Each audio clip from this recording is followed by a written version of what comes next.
Adair, including his wife and 4 children, are in exile in Scotland tonight. They fled after the mainstream UDA forced them from their Lower Shankill homes in advance of today's funeral of the organisation's South East Antrim commander John Gregg. Ivan Little reports. The morning after the night before and Mo Courtney, one of Johnny Adair's erstwhile colleagues, seals the mainstream UDA's coup on the Lower Shankill by defacing a prominent C Company mural in Boundary Way. The UDA leadership had this morning taken control of Boundary Way after storming the area last night. There was hand-to-hand fighting as the UDA moved in, forcing C Company supporters to move out. Among those who fled were Johnny Adair's wife Gina and his associate John White, who last night told UTV Live he was going nowhere. Other C Company members had earlier defected to the mainstream UDA. Local cleric Pastor Jack McKee witnessed the dramatic clashes. We heard a lot of screaming from this lower end of the Shankill community, so we immediately made our way down here, and within moments we saw literally dozens of men who had been certainly fighting each other. Where does that leave the feud now? My understanding is that the feud is over. It doesn't seem that there's anyone else now to fight. There are many people on the Shankill Road who will agree with Jack McKee's assessment that what happened here last night has brought some form of closure to this bitter feud. But equally there's a sense that a number of individuals who stayed loyal to Johnny Adair right up until the end won't be able to sleep easy in their beds. This afternoon the people who drove the Adair faction out of the Shankill were among thousands of UDA men who attended the funeral of John Gregg, the organisation's South East Antrim brigadier, shot by C Company in Belfast at the weekend. A number of the Adair defectors were also present. A volley of shots was fired over the coffin, but well away from journalists and camera crews. The UDA's top men, including Jackie MacDonald and Jim Gray, walked behind his coffin, which was draped in a UFF flag. A number of prominent members of the UDA's political associates, the UPRG, including Adair's former ally on the Shankill, Frank McCoubrey, were also there and carried his coffin at one point. Milltown Cemetery killer Michael Stone made a rare public appearance at the funeral, which was also attended by the leaders of the UVF and the Loyalist Volunteer Force. Security forces kept their distance from the funeral. Police sources estimated that as many as 7,000 people were in the cortege, making it one of the biggest paramilitary funerals here in years.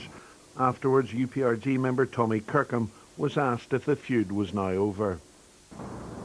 As far as we're concerned, the UPRG have now put the thing to bed. It's time for us to move on. The question of John White and the outcome and whatever happens to him is beyond our control. Police say they'll stay at Boundary Way until tensions die down. Ivan Little, UTV Live. Company is now finished. Speaking from Scotland, where he's in hiding, he also warned that if the mainstream UDA takes over, then God help the people in the Lower Shankill area. Mr. White described his former colleagues as nothing but a bunch of criminals. One of the men who fled with White gave his reaction to last night's events to our reporter Fergal McKinney. The only reason why the people left what they left was to save the people of the Shankill Road themselves of having to suffer any more upset. And that's the truth of the matter. And that's the only reason that they retreated. Because nobody's under any illusions. Nobody's feared these men, because these men are only criminals. And we proved in our actions last week what we are capable of, and we will be capable of it again. You certainly sound defiant there, but nonetheless... We will be defiant right through till the end, because we believe what we're doing is right. But nonetheless, a retreat of this order is a significant retreat. You might paint it as protecting the people of the Shankill from further bloodshed. You're very far from the Shankill now. But we're only here as a stopgap. We will be back in the Shankill. And there will be no... Don't make any mistakes about that. Should it take 6 months, should it take 6 years, we will be back. Because we were born and reared in the Shankill, and we are not going to let criminals push us off the Shankill. Shankill Army bomb disposal officers defused 5 primed pipe bombs which had been found during the search at Florence Walk this evening. A quantity of ammunition was also taken away for forensic examination. There were no arrests. Well, some news just in and an...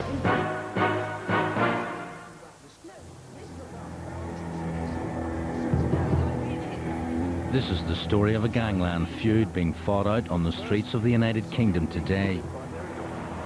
For the past 9 months, we've been following its every move. They're just like the mafia.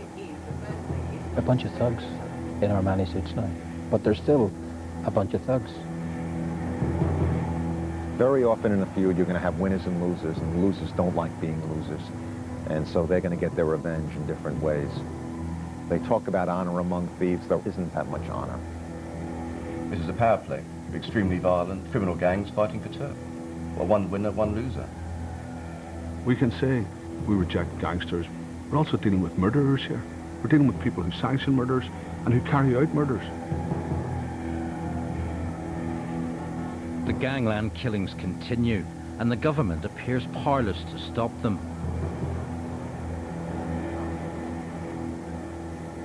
Now, the threat of violence is spreading.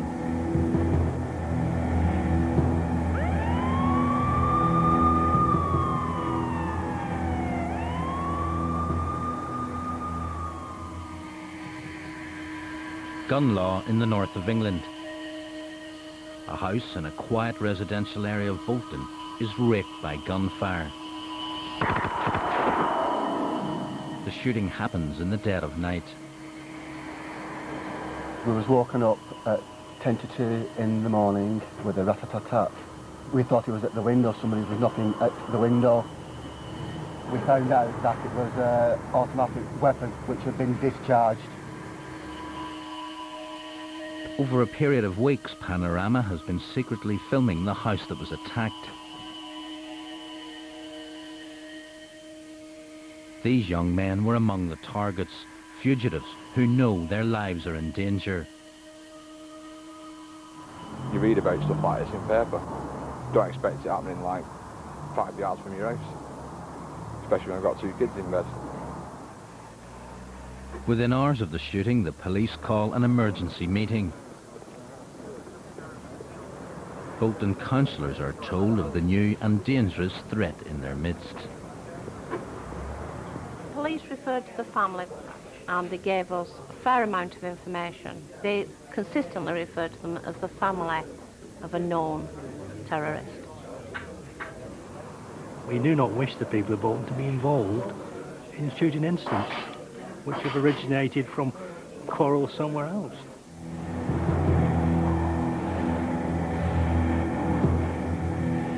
The quarrel or feud began several hundred miles away.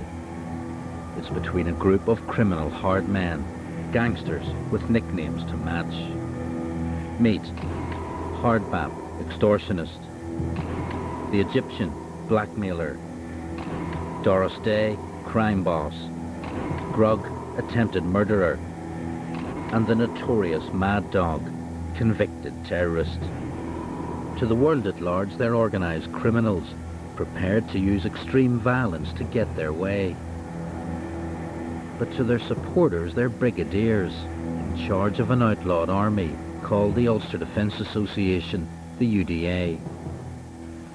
Sergeant Major, you'll take number 2 patrol tonight. Second Lieutenant, you'll take number 1. The self-styled army was set up in the 70s to defend Protestant communities against the IRA and keep Northern Ireland part of the UK. Before long, they were justifying criminality and the killing of hundreds of innocent Catholics in the name of God and Ulster. The group wasn't banned until 1992. Today, despite the Good Friday Peace Agreement, their killing hasn't stopped. The Loyalist Godfathers, as they're increasingly known, are turning their guns on each other. In a bitter internal feud over the spoils of crime, 2 of the UDA's most violent and feared men go head to head. John Grug Gregg and Johnny Mad Dog Adair. It'll be a fight to the death.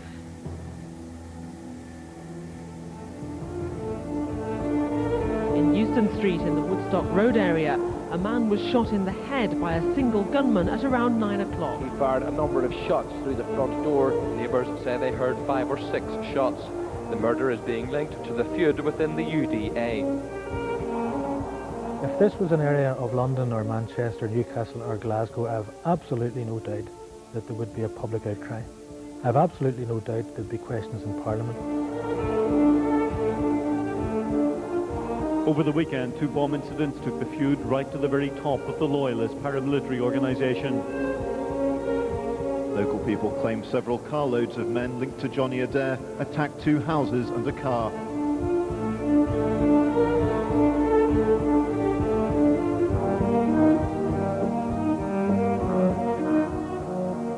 This is Johnny Mad Dog Adair. He operates out of the Shankill area of Belfast, the Loyalist heart of the city, and runs his patch with an iron fist. Mad Dog enjoys the limelight. A former glue sniffer, housebreaker and National Front supporter, he's now a UDA godfather. In Loyalist mythology, he's credited with taking the war to the IRA. In fact, Adair and his C Company gang didn't discriminate. Many innocent Catholics were targeted. C Company was just like any other company on the Shankill Road. It wasn't known to have any distinction. And he changed it from a beer-swilling, bookie-trotting old guard to a proactive murder machine. Historically, hitmen in C Company didn't always work alone. Helping to oil their murder machine were elements of the British state itself. It's now clear that officers within Police Special Branch and the Army were colluding with Loyalist killers, passing on intelligence about suspected Republicans. As C Company's killings mounted, Adair rose through the ranks. They boasted openly about what they were doing. But worse, you know, he would say, I'll decide what's on the 6 o'clock news.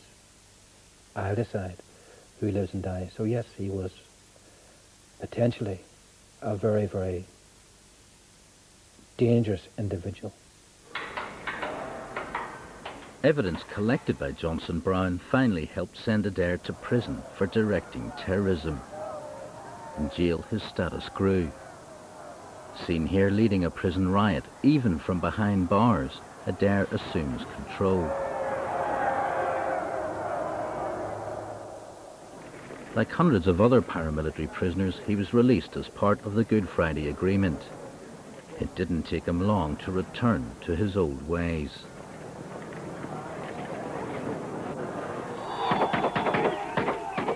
It's hard to imagine scenes of such lawlessness, like this one last year, anywhere else in the UK. Here is Adair as he likes to be seen, armed and dangerous, waving his pistol on the Shankill Road. He took over control of the estate almost absolutely. They had absolute control of the illegal cigarettes, they had absolute control of the drugs. They were looking to try and get a drinking club. They were getting protection off the businesses, and they were getting to the stage where they were advising people who could live where. If you wanted to have a party, you had to go to C Company to get permission. Johnny Adair's main rival boasts an equally fearsome reputation. His territory on the northern outskirts of Belfast includes the largely Protestant Rathcoole estate.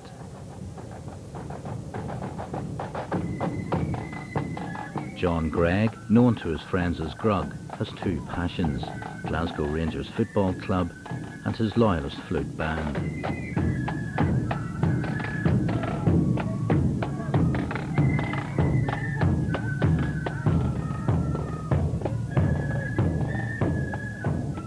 If you talk to John Gregg's supporters, he would have been quite revered, and he would have been considered something of a hero within that constituency.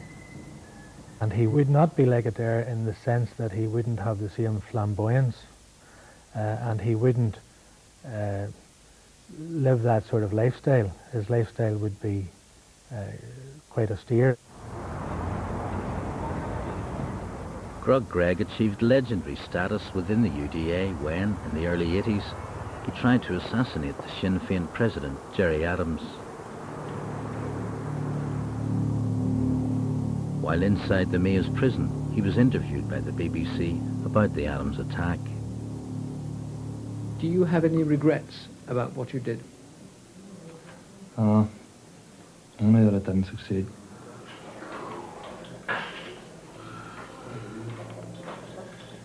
During his 9 years in jail, Greg had plenty of time to work on his hard man image. But his sectarian bigotry and belief in violence survived intact.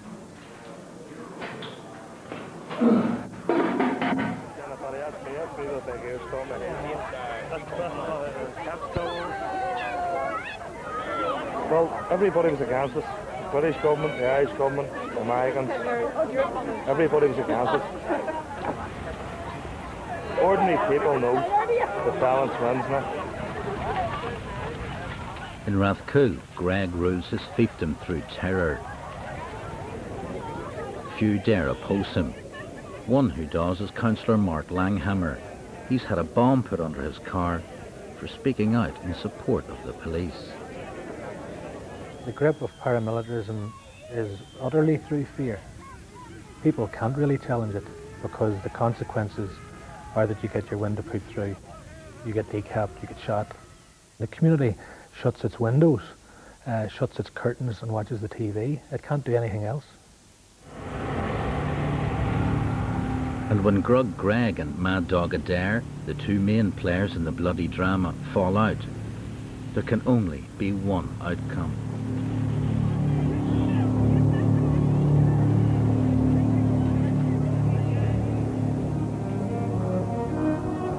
Police were back at the murder scene this afternoon to take statements. Politicians say growing fear and concern is stalking the loyalist community. There has been an attempt to murder a prominent loyalist. Loyalists are once again at each other's throats, and each side is again blaming the other.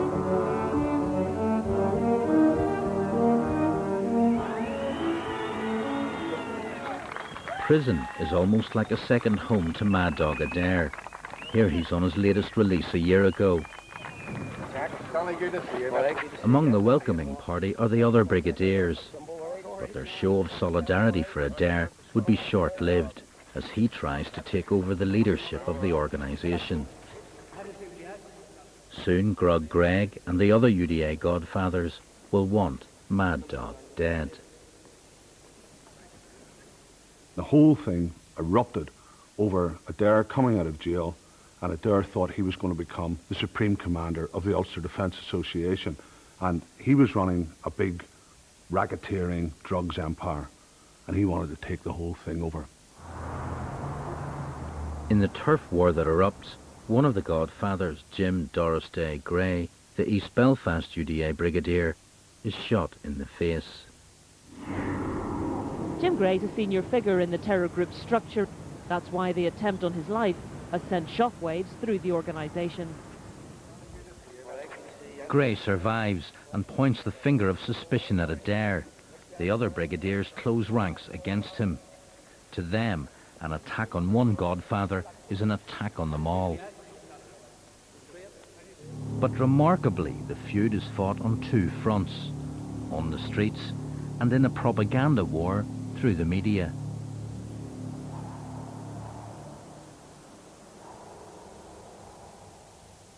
The eyes of a double killer. Meet John White, Adair's spin doctor. He served 14 years for one of the most gruesome murders of the Troubles. White is a man of wealth and property, the result, he claims, of wisely investing the proceeds of handicrafts he made while in jail. He's always denied profiteering from crime.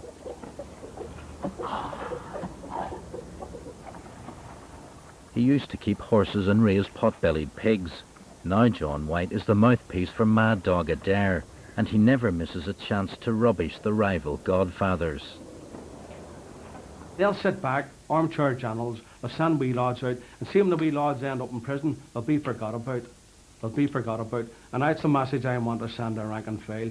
Don't listen to these people. The war's over. Go home to your families, enjoy your lives.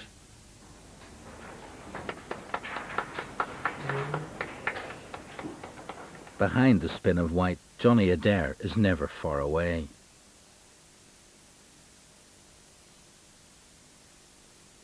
In the rival camp, John Grug Gregg and the other UDA godfathers also have their own spin doctor. Meet Sammy Duddy and his Chihuahua Pepsi. A former UDA brigadier, Duddy was brought out of retirement to run the propaganda campaign against Mad Dog. He never misses a chance to humiliate Adair or to promote his rivals, like Brigadier Andre Shukri. Johnny was the hero, the god, if you like, among the ladies. And when Andre Shukri came on the scene, Johnny was just Mr. Average. Big Andre dressed in the best of taste, and I hope it might sound odd me saying this, a very fine, handsome looking man for a young man. And Adair didn't like that one bit. Andre dressed in the best of clothes, and Johnny tried to model himself in that. But he's fighting a losing battle, because he's taking all these drugs, and his body is swollen out here. He reminds me of Marlon Brando, you know, past it. Duddy is qualified to talk about style and fashion. In the past he entertained British soldiers on tour. He had his own stage persona. Meet Samantha. But back in his day job as spin doctor to Adair's rivals, Duddy was putting himself in the firing line. And it wasn't long before Adair's C Company came looking for him. Two gunmen appeared from nowhere and fired 2 rounds through the door and killed one of my dogs. The other, this Pepsi one, received 7 stitches. She was hit in the side. The other wee dog died within an hour. My wife got up and shouted out the window at them. Well, what did you shout at them? I shouted at them, "You've killed my Chihuahua, you bees." Both sides in the feud between Adair and Gregg are upping the ante. The key players themselves are singled out for attack.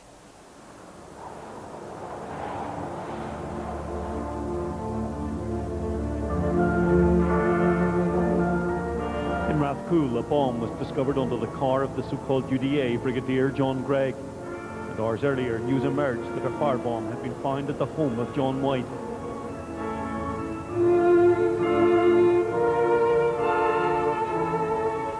They've put bounties on our heads from 20,000 up to 40,000, now up to 1 million. They're offering bounties, you know what gangsters do? They kill John White and Johnny Adair. While we are filming with White, he is paid a visit by the police. They're passing on intelligence of another death threat. This is recorded delivery, Shankle Road style. Just bear in mind your own personal security. We've given you the leaflet before. Well, enough of these up here in the living room all night. I know you do. Thanks very much. Okay. Thank you. All right, true. What's happened here? Well, it's another warning from the police that Loyalist paramilitaries are intent on carrying out an attack on myself. You know, and this is about the 9th I've got in about the same number of weeks. It's Christmas on the Lower Shankle, and we've been following the feud for 3 months. Adair C Company has its own Christmas tree, but goodwill is in short supply. There's an unwelcome gift on its way to Grug Gregg, another pipe bomb.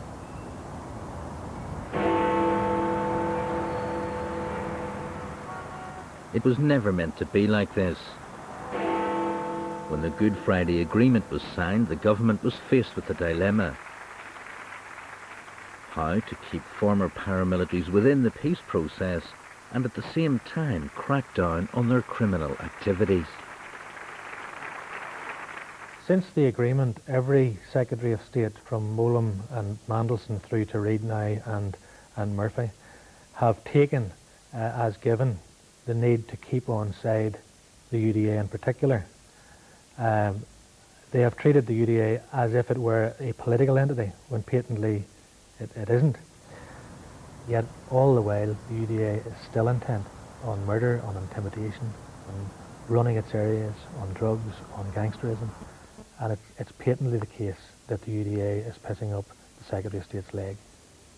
Today, the current Secretary of State, John Reid. Last summer, the Northern Ireland Secretary, John Reid, agreed to meet a delegation, including some of the top UDA godfathers, in a continuing attempt to persuade them to reject violence. Well, I've got a simple message for everybody, and that is if they want to build a new Northern Ireland, and they want to do that politically and constructively, I will work with people who want to do that. If you're wedded to the old ways and you're stuck to the path of violence, I will oppose you by every means at my disposal. Thanks very much indeed. That's the message I'll give in there today. Cheers, thanks. But only days after the Reid meeting, the Armani suits are back in the wardrobe. The Godfather's response, an illegal gathering to honour paramilitaries. C Company, 2nd Battalion. Mad Dog Adair himself was called forward to receive a trophy for his services to terrorism.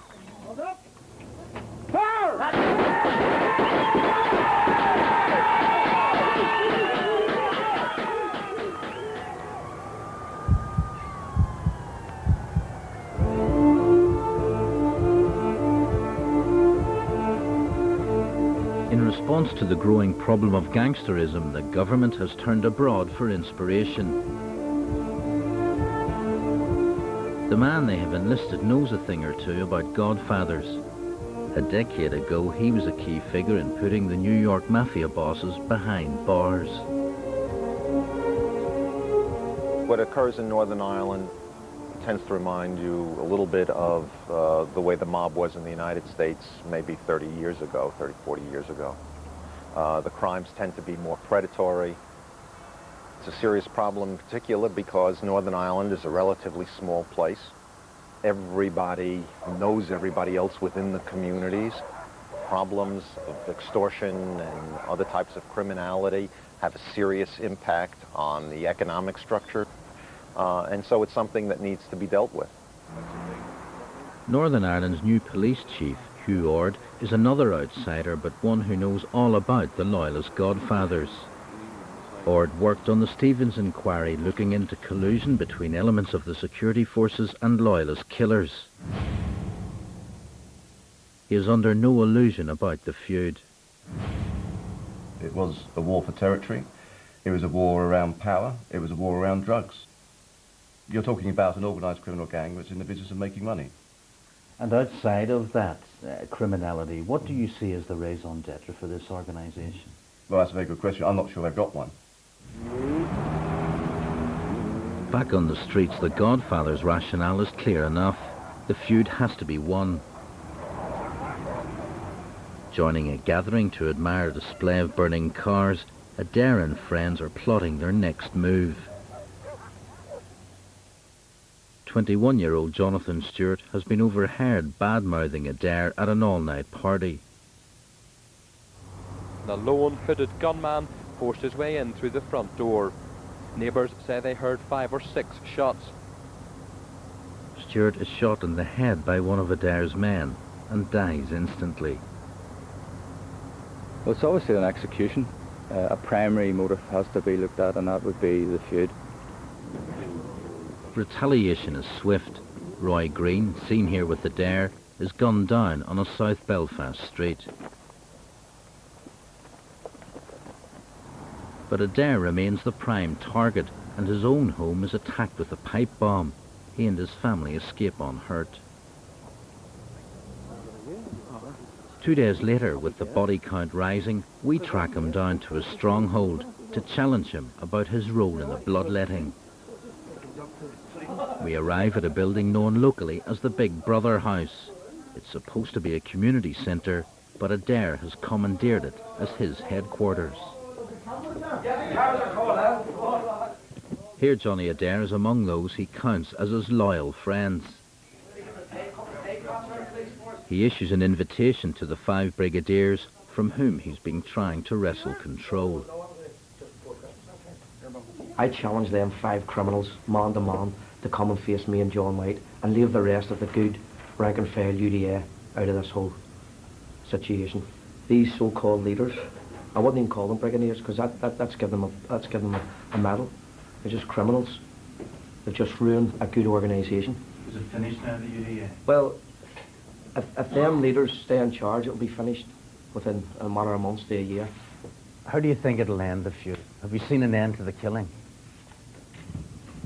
I believe it'll only end when these so-called UDA criminal leaders stand down and pave way for new leadership, a new fresh leadership.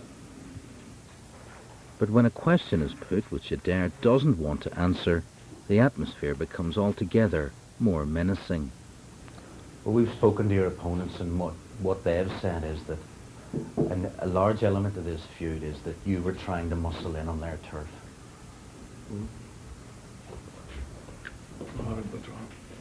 He brings the interview to an abrupt end. For Adair, time is running out. Just hours after we met him, the authorities swoop.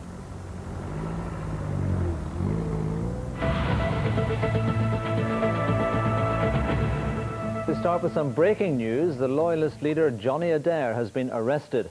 Adair has been at the centre of the recent feud with the UDA. Adair is held in an isolation wing. His own personal safety is guaranteed, but he's still able to direct events from behind bars. John Gregg remains Adair's #1 enemy. The gangsters are still at war. Grug makes the trip over to Glasgow to watch his beloved Rangers play. That evening he gets the ferry back to Belfast with hundreds of other football fans.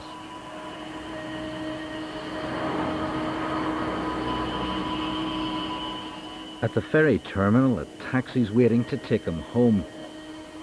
Minutes later, it drives into an ambush.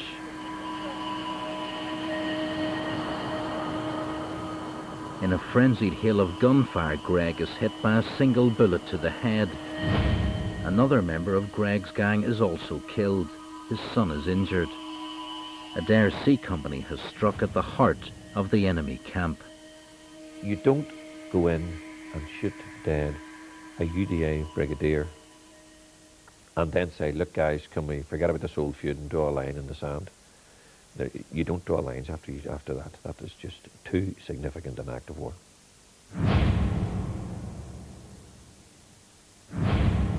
There was no doubt that everybody felt a sense of shock. Everybody felt a sense of what next.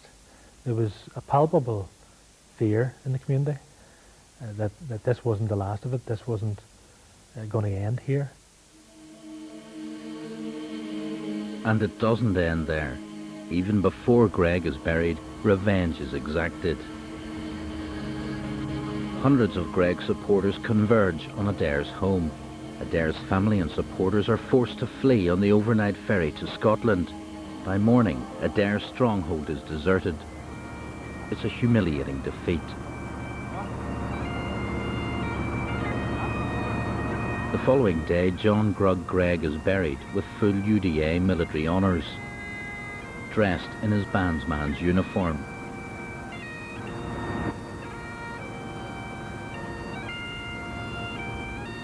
This is a public show of unity.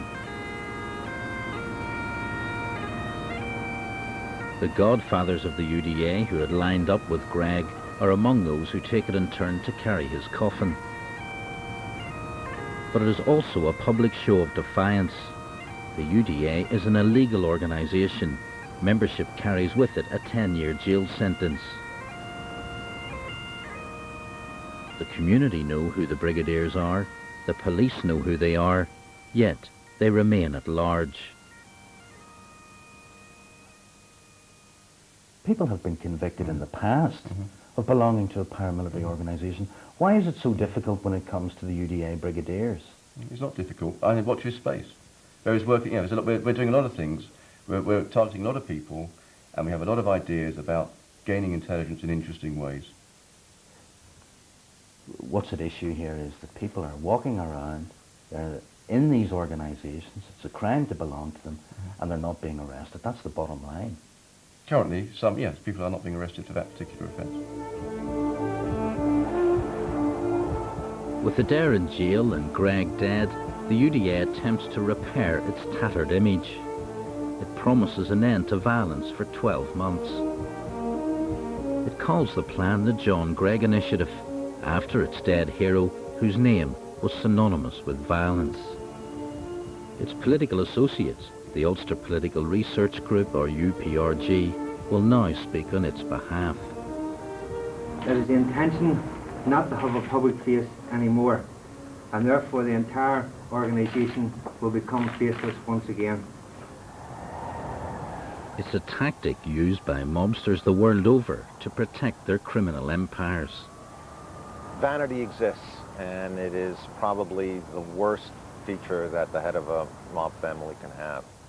If you look traditionally at the way they've operated, those who've stayed in the shadows, those who've exercised their power free from the media, from law enforcement, have the ones that have been most successful.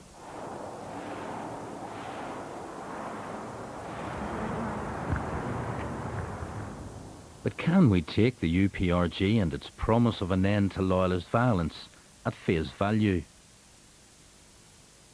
One of the movers behind the organisation is this man. Meet Dennis Cunningham. He represents the UPRG in West Belfast. Publicly, he says he's a man of peace and wants reconciliation. We're asking them to follow the example that West Belfast is setting out at the moment and take their lead from us. And at the end of the day, go down a political road, go down a road of dialogue that will build a better future for everyone in Northern Ireland. But who is the masked man speaking on behalf of the UDA's militant wing last year? Tuesday, 15th of January 2002, the Ulster Freedom Fighters. We give you 14 days to stand down. Could this be the same man, Dennis Cunningham, who emerged during the feud as a man of peace? Your actions are a deliberate attempt to We were tipped off that the masked man is Dennis Cunningham. Loyalism in general. If you fail to comply with this order, we will have no option but to take the appropriate action. There will be no more warnings. You're asking to follow the example. We enlisted the help of one of Britain's leading voice experts. After a detailed analysis, we got the result. It's highly probable that the voice of the hooded man matches that of Dennis Cunningham. 3 times Mr. Cunningham cancelled interviews with us, so we telephoned him and put the allegation to him. We've been led to believe that in January of last year you read out a statement wearing a balaclava flanked by gunmen. Was that you? Did? I did? Yes. No, I'm afraid not, Kevin. I'm afraid not. Well, we've had a detailed analysis carried out on the voice of the hooded man, which suggests that it is you. Well, I'm very, very surprised even to hear you say that, to be quite honest with you. I'm very surprised to hear you say something like that. I just find your allegation, to be honest with you, totally unfounded and, to be honest with you, a bit absurd. I find it quite appalling, to be honest with you, that you would even come out with that sort of statement, Kevin. So I'll speak to you sometime soon. Thanks, Kevin. Bye-bye. After his denial, Panorama carried out another series of checks, and we're convinced that the man in the mask is Dennis Cunningham. As Cunningham is a prominent member of the group promising an end to UDA violence, is it little wonder it hasn't delivered.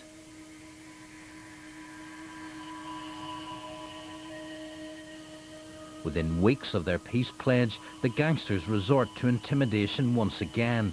This time their target is the press.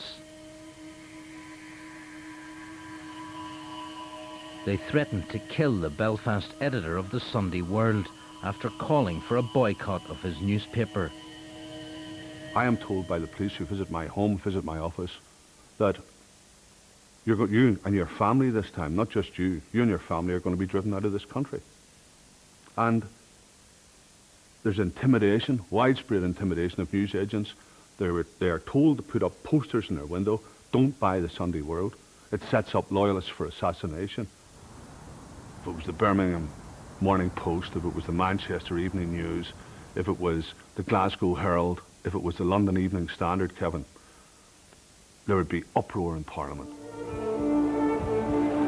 So far in the feud, there have been numerous attempted murders and dozens of gun and bomb attacks. 5 people have been killed. Yet no one has been charged with murder. My officers work bloody hard within the law to solve those crimes. Your officers may be working hard, but they're not catching killers. Well, there's 2 ways of catching a killer. One is for the specific crime, and one is for targeting them for other offences and disrupting their activity through taking them out for other major crimes.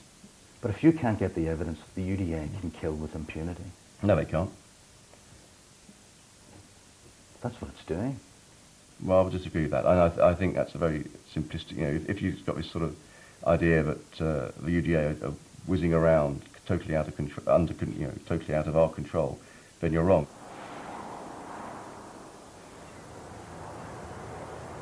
But the feud is far from over. When Adair's family and supporters, more than 20 in all, were expelled from Belfast, they seek refuge in Scotland before travelling south. Panorama follows them. They move into 2 houses in Bolton. When furniture arrives, it appears the Bolton Wanderers, as they're called, are planning to stay. Among the exiles are members of Johnny Mad Dog Adair's own family. Meet Gina Adair. Johnny calls her the Mad Bitch. Here she is shopping at a local supermarket in Bolton on a rare excursion from the house. Meet her son, wee Johnny Adair, known as Daft Dog, seen here busy on his mobile outside the job centre in Bolton. Also exiled and on the run in England is this man, 21-year-old Alan McCulloch. He is military commander of Adair's gang during the feud. But so desperate is McCulloch to return home to Belfast that he secretly brokers a deal with the rival brigadiers. It's been suggested that it was he who masterminded the gun attack on the house in Bolton on the other exiles to earn his own passage home. But when he does return to Belfast, McCulloch himself is double-crossed. After several weeks, he disappears. Another killing. For days, police divers searched for his body. Eventually, it's uncovered in a shallow grave on the outskirts of Belfast. Despite the assurances, he'd been lured home to be murdered by the UDA. Outrage at McCulloch's killing has spilled on to the streets of the Shankill. There is little sign that this feud is over. Well, the new management have destroyed this community, not helped clean it up. They've destroyed it. We want the old management back, not the new one. Among the protesters is the mother of one of the exiles. Well, my son said he wouldn't come back. But in saying that, he got a death threat last week. And they're over in England where he is, they said they were coming over to get him. So, and they got a death threat here to the house. His wife got the death threat here. 2 senior UDA men, Mo Courtney and Ahab Shukri, were charged last week with the murder of Alan McCulloch and with membership of the UDA's militant wing. McCulloch's murder sends a clear message to the others in hiding in England. Come back at your peril. The Adair fugitives include John White, Adair's spin doctor, now claiming to have found God. Last known hiding place, Salford. Wayne Dowie, arrested and later released over the murder of UDA godfather John Gregg, seen here in Bolton.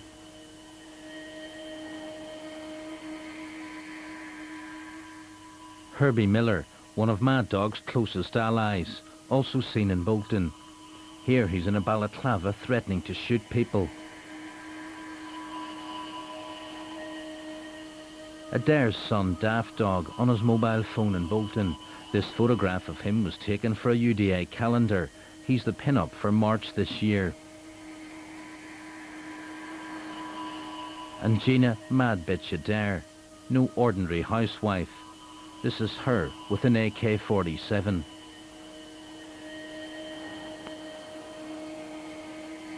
Some of Adair's gang are believed to be on the move again. The criminal feud continues on the streets of the UK in 2003.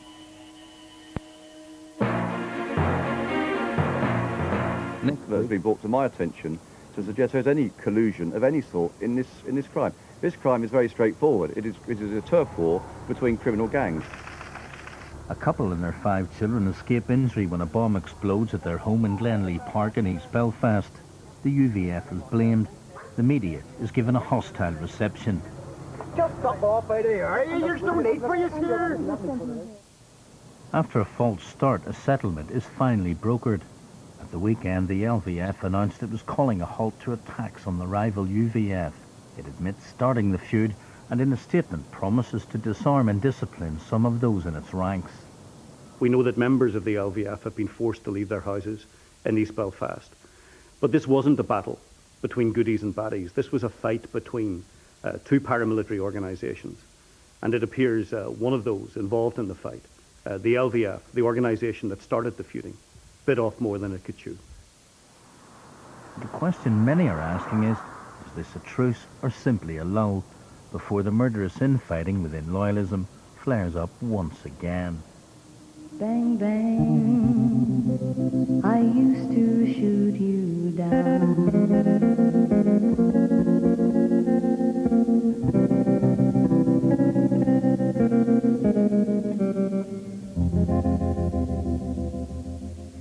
Well, as we heard there, throughout this most recent feud, the PUP leader David Irvine outlined the UVF's position to the media. Kevin McGee asked Mr. Irvine about the eventual terms under which this latest dispute was settled. My understanding is that the LVF have an intent in removing some of their people from East Belfast and therefore letting that community settle. I think that they're making utterances that suggest, and one only hopes, but guarantees are hard to come by, that no recurrence of feuding, which has now been 4 times, happens in the future.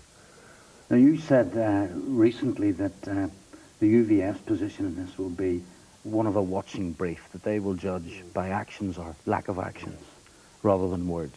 That's a threat, isn't it? Yeah. I think it's the clear implication is if things aren't good, that they will do what they've done before. You think that's fair? Well, I think no, I don't think it's fair enough. I think there's a lot of things that are wrong, and let's do something about them. There's no assurance at all that this will not happen again? None. But if you're not in a position to influence the UVF, we've seen a recent murder in the streets of Belfast. Why not break the link? Is that your definition that I'm not influenced? I don't influence the UVF. Can you give me? Would you rather term it in the John Alderdice style and tell me that I'm not doing enough? Then I'd want you to define the word enough. If you had influence over the UVF, there wouldn't be a feud. Is that not the case? Well, I suppose that you could be right in one context. The UVF might look at that, and the Red Hand might look at it, that if I had total and complete influence over them, half of them now would be lying dead, because I would demand that they didn't have the capacity or the right to defend themselves, and that would be... But are you saying that they have the right from their to what you say is defend themselves? See, it doesn't matter. To kill people? Kevin, and I hope the audience understand this, it really wouldn't matter what anybody says. When someone's coming up your garden path to kill you, all of the nice language and all of the reasonable common sense from David Irvine down the road would hardly make a lot of difference to how you feel about your determination to survive. Well, what's your position on the murder of Brian Stewart? I condemn it. Absolutely. I mean, I'm sick of violence. Our society is sick of violence. But I condemn it in the context that we're almost 10 years after ceasefire. Paramilitarists are saying to me, please tell me, David, why are we stuck in this position 10 years after ceasefire? They're asking that question, by the way. During this feud, there's a public perception that you have been attempting to gain the moral high ground for the UVF. What's the difference between the UVF and the LVF? Well, I think that for many in the leafy suburbs, there will be no difference. I suppose you could take the LVF's antecedents back to, and many do, as far back as 1912. Even if one doesn't do that, you can take it certainly far back as the mid-60s. Can you tell me how old the LVF is? I think it's probably about 1986. The LVF were expressly formed to challenge the peace process. But in terms of their illegal activities, there's no difference. Surely that's the point. Well, I think the criminality that, is the same in the UVF as it is in the LVF. I think that those who understand no explanation is necessary, to those who will not understand no explanation is possible. But at least let me try, at least, and afford a little understanding. I don't know how strong the UVF would be, and it would never be something I'm sure they would tell many people. But I estimate in Northern Ireland that it numbers thousands. Thousands. Now, I don't want to define the percentage of criminals among them, but maybe 4, 5, 6%. The LVF, on the other hand, is a criminal organisation, is a drug organisation. Now, that is a reality. And we can play games with this all day and all night. But I'm going to ask you a question. In the broad scheme of things, and for the future of Northern Ireland, your insistence that they're both the same obviously has to have an outcome. What's that outcome? Well, let me remind you what the International Monitoring Commission said about the UVF. I'm not here to do an interview on the International Monitoring Committee. They are without credit. I appreciate that, and David Irvine personally will never deal with them again. again. The UVF is currently involved in smuggling, robbery and extortion. And you're quite prepared to sit there and defend them. Let the police arrest them. Arrest them. Go for it. I'm all for it. Let me remind you what you has said about the UVF and the LVF in the course of this. Listen, Kevin, I am confused about why we need to be having this conversation. I am a former member of the UVF. That no one needs to question me on it because I stood up and clearly said it, unlike some politicians who are associated with the peace process.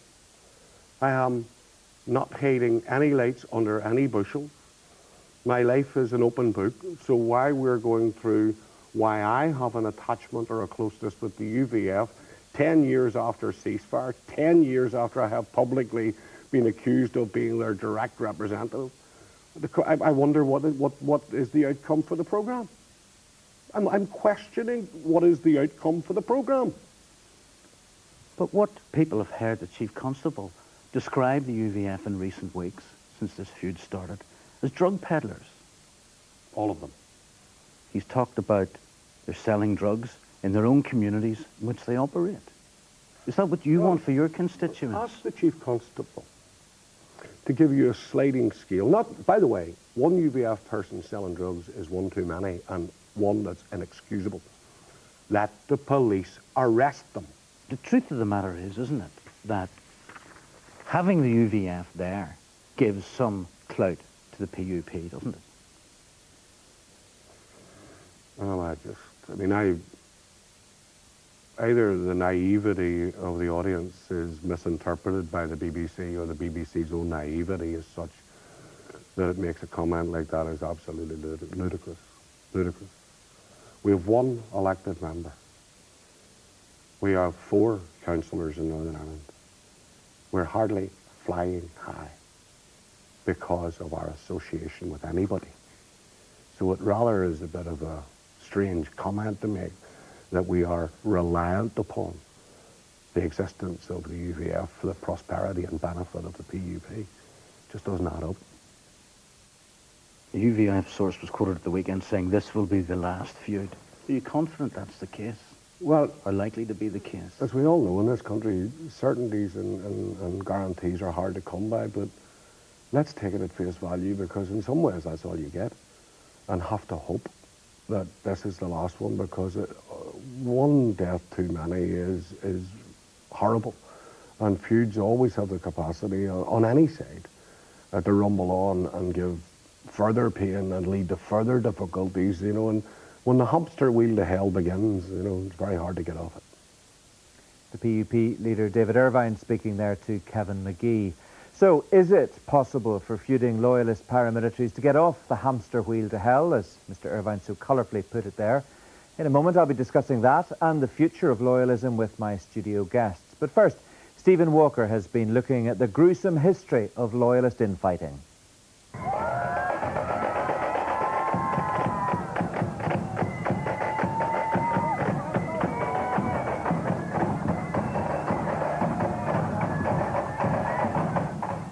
Combined Loyalist Military Command will universally cease all operational hostilities as from 12 midnight on Thursday, the 13th of October, 1994.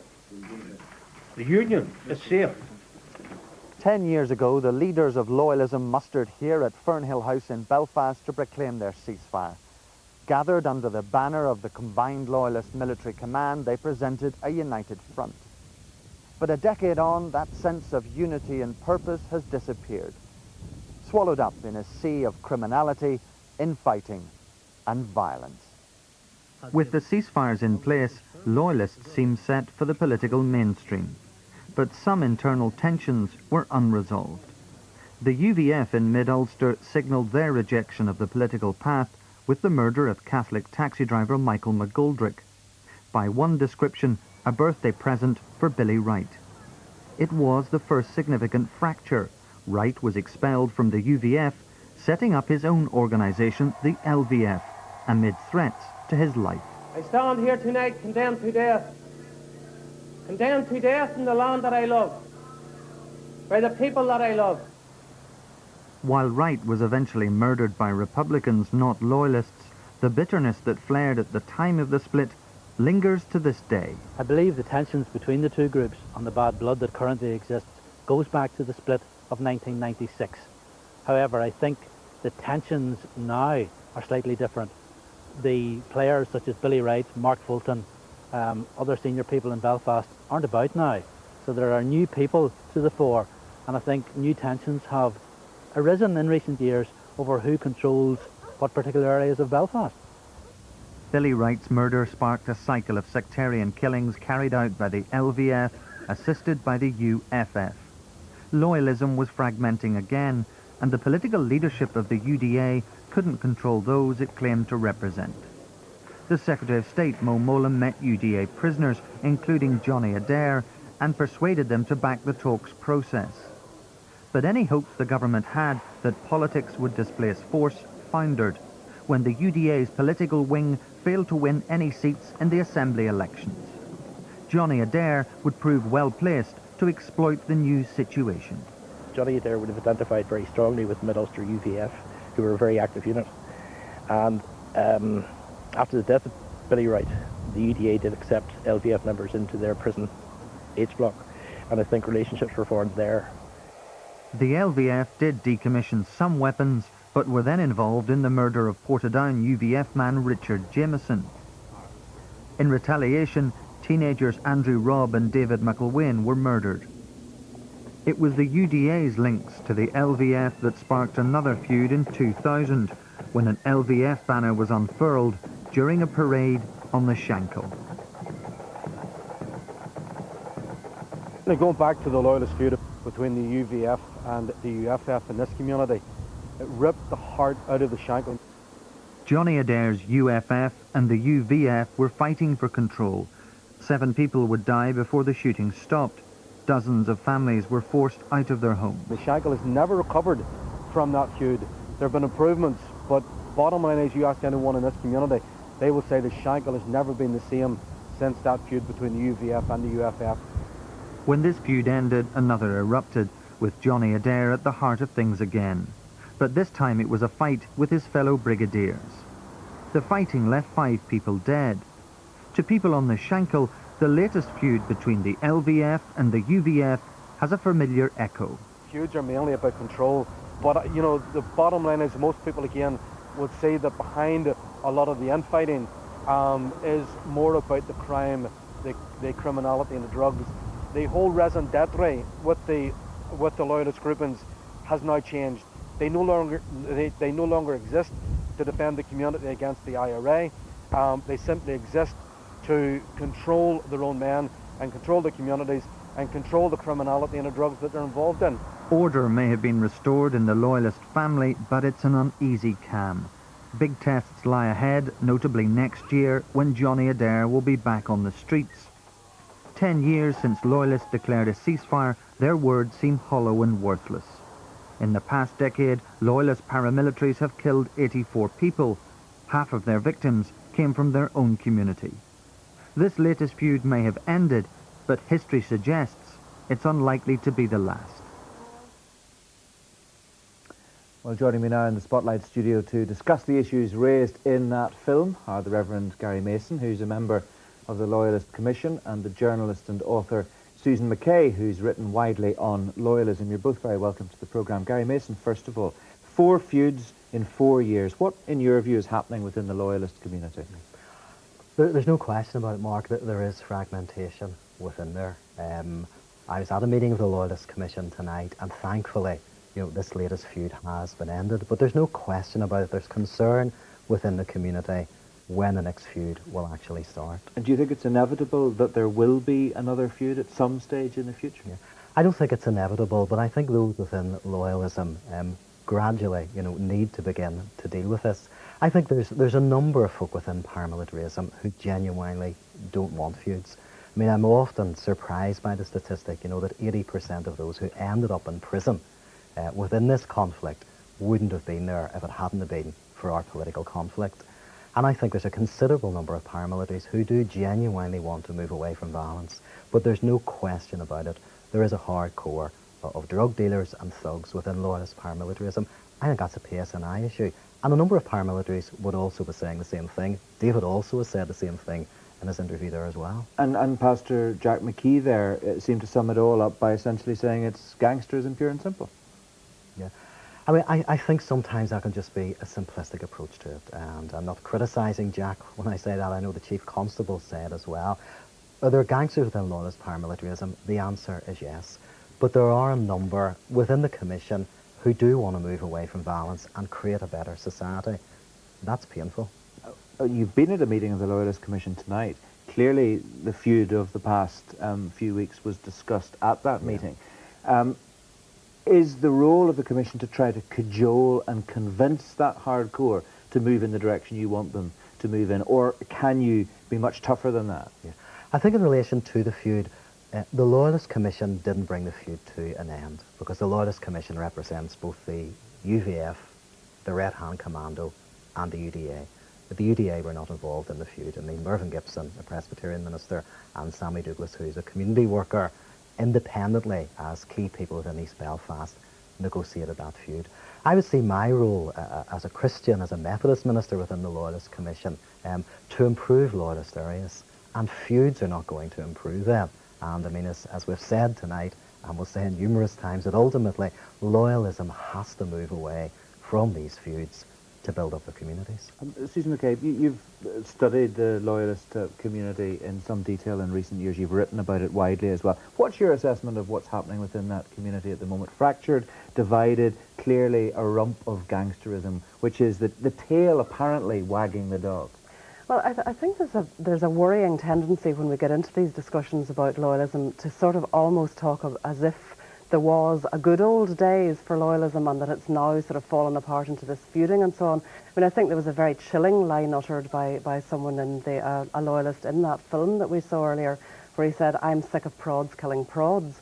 And I think that's the real worry, is that when these feuds go on, there is a sort of sense of that the loyalist paramilitary community gets its act together by turning on the Catholic community again. Do you think that's a real danger of that happening again? It has traditionally been, and it's dangerous on the verge of summer that these things happen, because summer tends to be a period when loyalism is feeling volatile and aggrieved, and it tends to lash out, as your films have shown. I mean, recently it has tended to lash out more at other loyalists. But, we have seen recent activities like the racist attacks in South Belfast and so on, and in some ways I think those are just sort of manifestations of the way that loyalism doesn't know what to be doing with itself. I think the problem really has been that mainstream unionism, the Ulster Unionist Party and the DUP have been so taken up with obsessing about the IRA as the enemy that they've totally neglected their own working class constituency. They've left the most disadvantaged loyalist areas to the paramilitaries, and the paramilitaries don't know what to be doing with themselves. They would dispute that, of course, wouldn't they? The paramilitaries were useful to mainstream unionism in their time,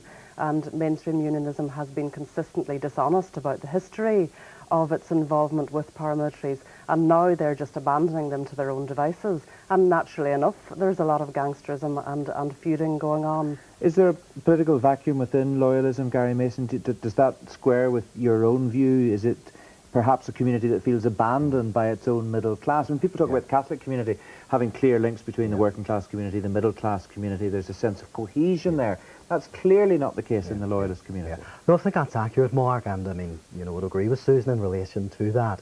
I mean, I think a lot of folk within the area in which I'm minister, I mean, Ballymacarrett, out of 566 electoral wards in Northern Ireland, is the 5th worst place to live. So there's massive deprivation there. I mean, I think politically, and I think, you know, as David Irvine said, there was one political representative from the Loyalist family. I mean, I think the government seriously needs to look at massive investment into these Loyalist communities.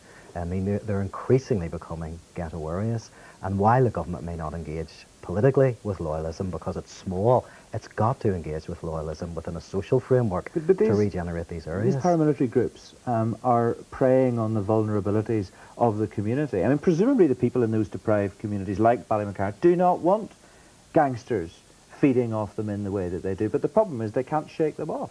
Yes, I mean, I think it's fair to say that they don't want gangsters, but I think they're part and parcel of that, and I think it's always a difficult line. I think, you know, clergy within those areas are walking.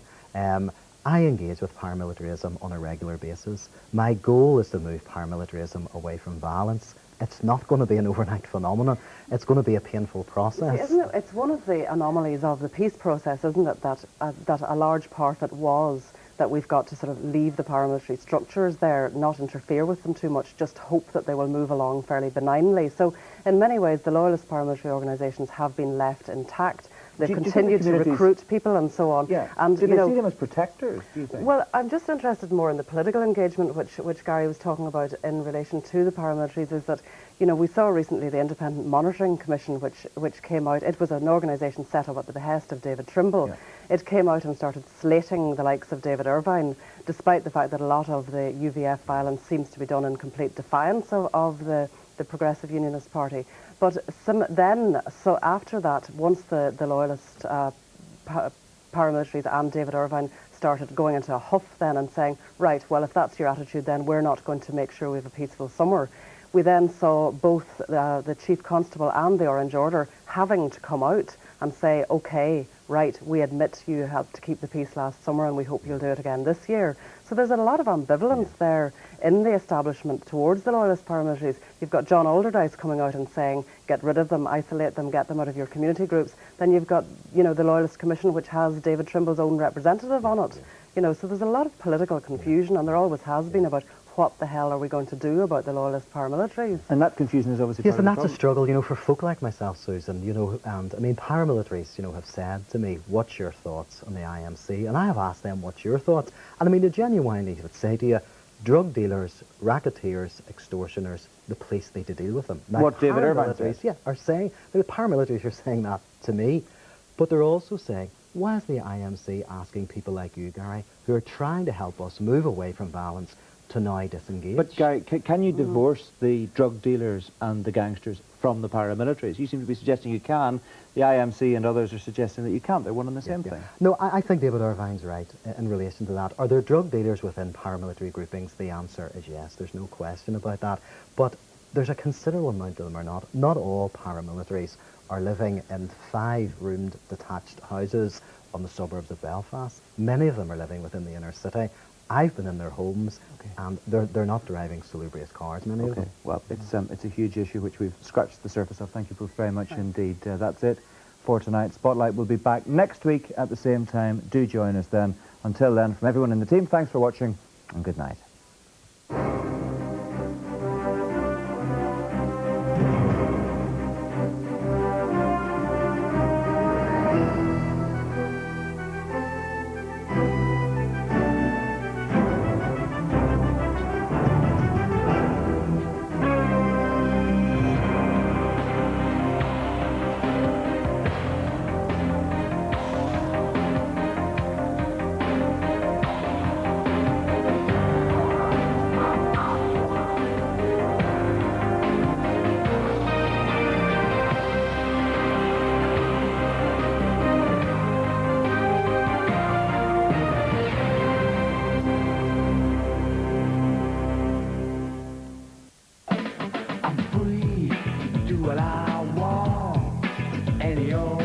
Once the paramilitary godfather who seemed a law unto himself, now Jim Gray is an outcast, held in prison on money laundering charges.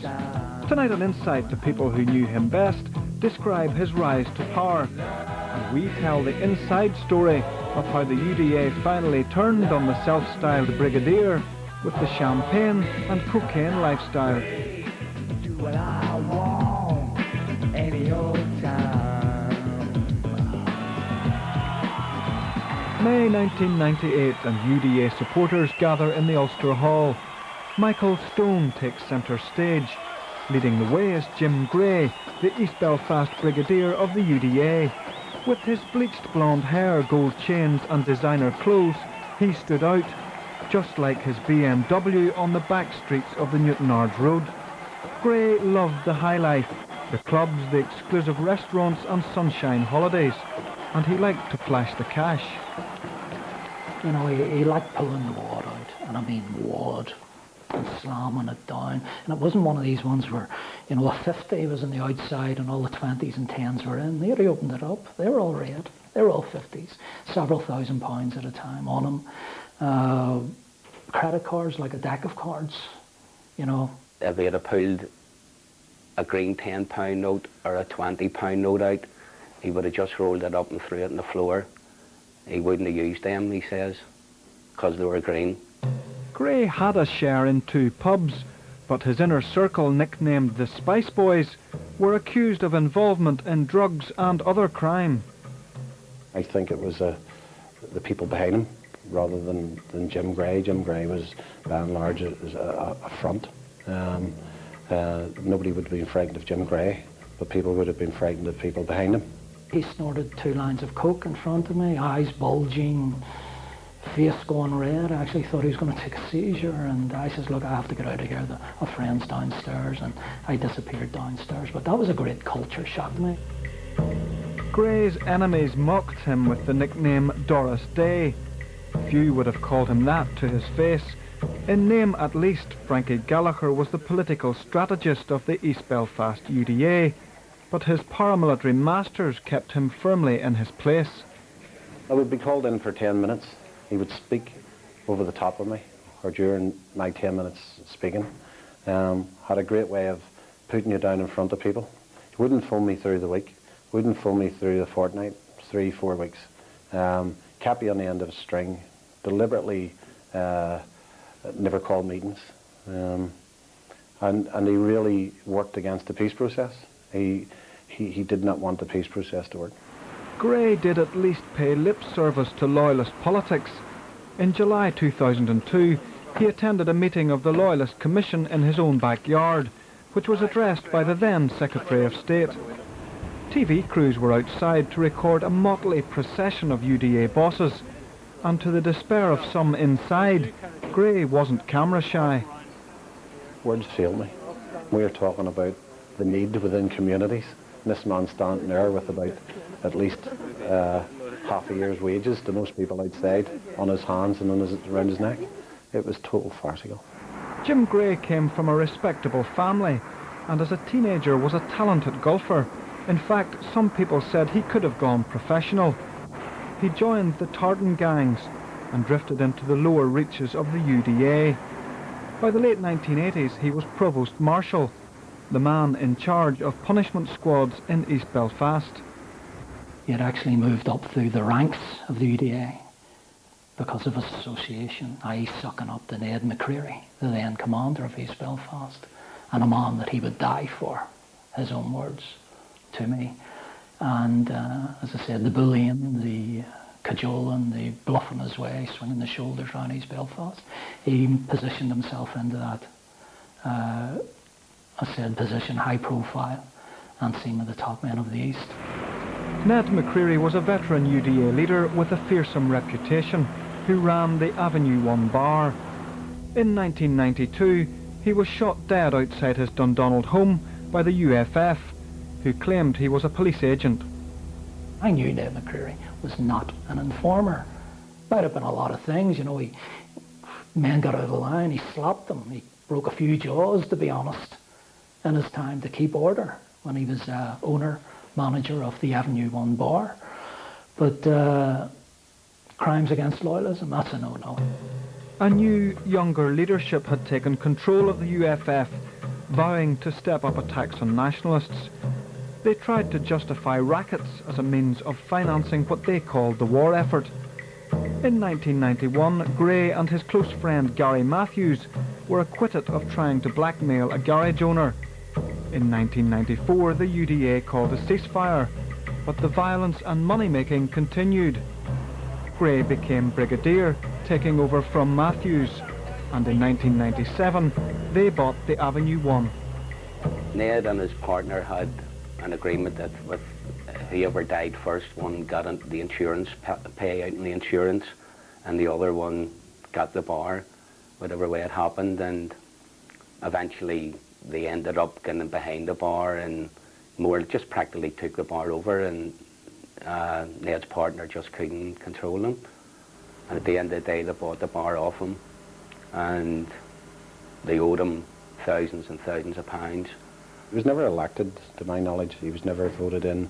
He was never selected round a table by the veterans who fought the war against Irish republicanism. He was appointed, he was put in, and nobody opposed it. And he'd done that, I believe, through fear and a rule of tyranny. Gray and Stone may have stolen the show at the Ulster Hall, but behind the scenes, Stone was far from happy. It was very choreographed. You know, I found it false. You know, it was showbiz, and I went, this isn't me. You know, and Gray led the way. You know, he walked into the Ulster Hall and waved his arms about, and you know, it was like Moses, you know, parting the waves, the reporters and loyalist supporters out of the way, and took me basically up onto the stage, says, you sit there beside me. When Stone returned to prison, Gray became increasingly worried that he would attempt to seize power when he was freed. It was always on their mind. Get rid of Stone, get him out of our road, talk him about being an idiot. He's a liar. He didn't do half the things he said. There's so many things that were spread around that, to undermine Michael Stone. It was unbelievable. If you sat in the bar, for example, and said you liked Michael Stone, you could well get a dig in the face for it. At the same time, the murder of Ned McCreary returned to haunt the East Belfast UFF. In 1999, Len McCreary tried to kill George Legg, the man he blamed for his brother's killing. Len McCreary says he and Jim Gray were once like brothers, but old friendships counted for nothing. McCreary became a marked man, even when he was jailed. About 6 weeks into my sentence, special branch and police inspectors come up, and I was taken to the PSU, and they told me that there was going to be an attempt made on my life by people in the prison. He was placed in a segregation unit, locked up 23 hours a day for his own safety. Outside the jail, the vendetta continued. A man who visited him was shot, and then the gang turned on his family. They attacked my son and left him for dead. Cut him with Stanley knives and cut his throat and 180 stitches in his face and head. Beat him with pickaxe handles, 16 and a half years of age. And then my family had to leave the country after that. They were actually going to murder my son. They were going to shoot him dead. Last November, McCreary was spirited out of jail into hiding in England, where his family had already fled. Only now, with Jim Gray gone, does he feel safe enough to return to East Belfast. It's a bit hard having to readjust when you've been put out of the country the way you have, and because of these men dictate your life and tell you what to do and what you can't do, or your family back in Belfast will suffer the consequences. You can't say a thing about it, and you just have to get on with it. In 2001, George Legg was himself murdered. Security sources say it was the result of another fallout in the UFF. As police were looking for clues, a fire broke out in the Bunch of Grapes pub, part owned by Gray. His insurance company refused to pay out, saying that he was a senior UDA man. By then, Michael Stone was free. At first, Gray tried to exploit Stone's gruesome celebrity. For a while there, I felt like you go on holiday and they put a monkey on your shoulder and take a photograph of it. Well, I felt like a monkey. I actually thought I was being used here. And I was. The penny dropped with me. I was being used to further his activities, his criminal activities. On one occasion, Gray tagged along with Stone and a delegation of ex-prisoners who were going to address a committee at Westminster. After muffins in the Commons tea room, Gray skipped the hearing to head for a 5-star hotel. I'd come the coke, large amount of coke, and I started crushing it on the table in the room and started chopping it up. When this was happening, I said to the person that was with me, I have to get out of here. Michael Stone may have had cult status among loyalists, but Gray decided that the time had come to move against him. Stone was summoned to the Avenue 1. Went into the room, and Gray was at a large table. It was like something out of The Godfather. He headed the table, and there were several, not all, of the company commanders of East Belfast. He continued to sit, rant and rave. I actually put my hand and says, "Calm down, big lad." Oh, he jumped up again. "I want to fight you, I want a fair dig."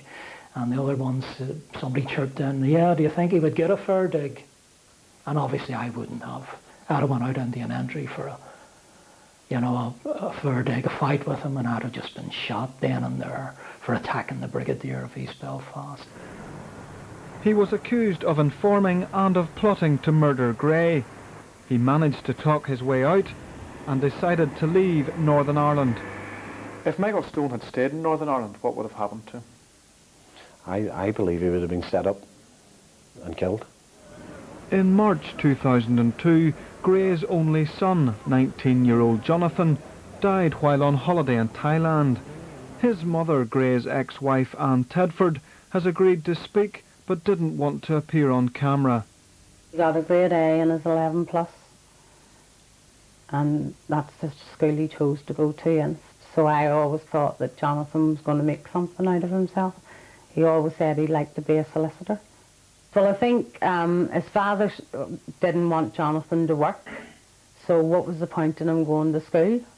You know, and he can get everything that he ever wanted from his father. News of his death stunned his mother, who thought he was in the Canaries.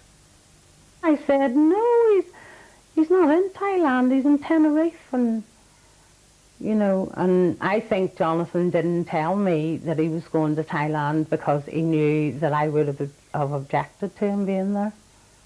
When the body was brought home, she was only allowed a glimpse of Jonathan before he was buried. She was horrified by what she saw.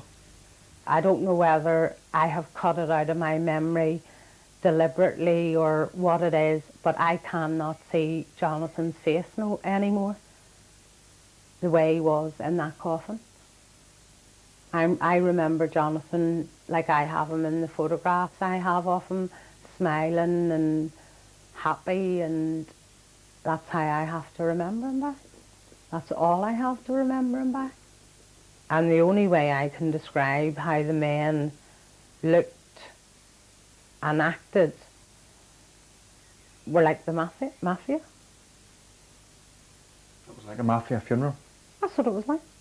All these men jumped out with big long black coats on and their Gucci suits or whatever kind of suits they had on, and my heart went out to them. Just tragic end to a life. And I think it's more focused, you know, when you have a son that age and realising, hey, you know, this wee guy, whole life ahead of him, life could have been so different.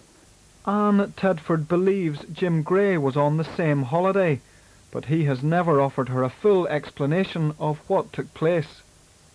I have, since I have learned different things. I mean, I know he was lying in the hotel for a few hours before anybody realised how ill he was. And then an ambulance was called and he was taken to Patcha Hospital. and he actually, I think he was more or less dead when he got there. Have you ever been able to establish what caused his death? No. No. Have you your suspicions what caused it? Yes. And what do you think that was? Drugs. If drugs did actually kill Jonathan Gray, a feud in the drugs trade almost claimed his father's life. In September 2002, LVF man Stephen Warnock was shot dead in Newton Ards. The LVF hit back 3 nights later, and Jim Gray was their target. Apparently the gun jammed. They tried to shoot another person with them first, and then they fired virtually point blank at him, and it only hit the door or whatever that it sort of went across his mouth, I think, rather than into his head. So he was extremely lucky that he survived. You know, anybody else would have took that as a warning. A bloody feud erupted, during which Gray was arrested. By the time the dust settled, he was still alive, but was living on his nerves. At one stage he was stopped by police with a samurai sword in his car. In the end, their paranoia, especially Gray's paranoia through the drug habit, it became infectious. They actually imposed it on everybody else, so everybody was paranoid. Everybody didn't know what to say, who to speak to. 2 other victims of the violence, Warnock and Jim Johnson, were targeted by the Assets Recovery Agency. There were rumours Gray would be next. That wasn't the type of publicity the UDA wanted. They had ousted Johnny Adair's faction and were trying to convince the world that criminality was a thing of the past. Encouraged by the Loyalist Commission, they said they wanted to go down the path of community politics, but some elements were dragging their heels. They wanted the young person kept no confidence, open to exploitation. They wanted them to be able to owe money to them. They wanted them to be able to think they were made because somebody gave them a gold chain or somebody gave them a gold bracelet. They would constantly give them drugs for nothing to wean them in, to take drugs, etc., and then they became in debt to them. In this climate, Gray was becoming more and more isolated. In December last year, police swooped on a car carrying him and 2 others and seized cocaine.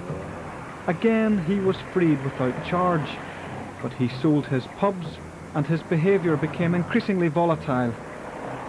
Partying for days,